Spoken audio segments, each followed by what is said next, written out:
ایک پیر صاحب اپنے ایک مرید سے خاصی رغبت رکھتے تھے اور اسے دوسرے مریدوں پر فوقیت دیتے تھے۔ آئے روز یہ معاملہ دیکھ کر دوسرے مرید بڑے حیران ہوئے کہ آخر اس بندے میں ایسی کیا خاص بات ہے کہ ہمارے پیر صاحب اس کو ہم سب پر مقدم رکھتے ہیں۔ چنانچہ ایک دن انہوں نے پیر صاحب سے ہمت کر کے پوچھ ہی لیا کہ حضور، آخر ہم بھی آپ کے مرید ہیں، مگر آپ فلاں شخص جو آپ کا مرید ہے اس سے زیادہ لگاؤ رکھتے ہیں۔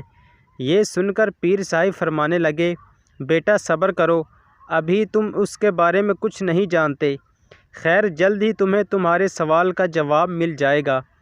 اس بات کو ایک عرصہ گزرا تو ایک دن پیر صاحب نے اچانک سب مریدوں کو اکٹھا ہونے کا حکم دیا، جس پر سب مرید اکٹھے ہو گئے۔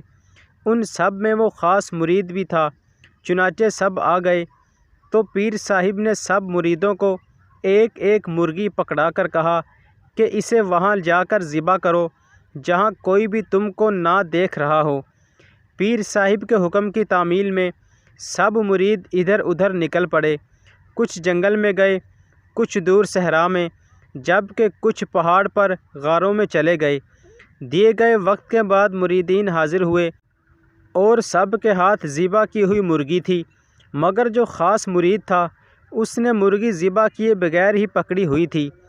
دوسرے مرید یہ دیکھ کر ہنسنے لگے اور پیر صاحب سے کہنے لگے، دیکھیں اس بیوقوف کو کوئی جگہ ہی نہیں ملی جہاں مرغی ذبح کر سکے۔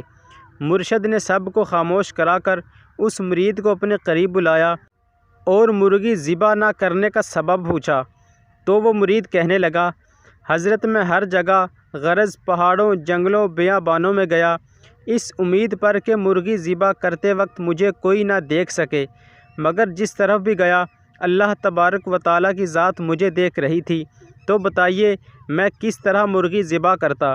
یہ سن کر سب مرید حیرت میں ڈوبتے چلے گئے اور پیر صاحب نے فرمایا، لو دیکھ لو، اب یہی وجہ ہے جس کے سبب میں اپنے اس مرید پر خاص شفقت کرتا ہوں۔ مزید اچھی ویڈیوز کے لیے چینل کو ضرور سبسکرائب کریں۔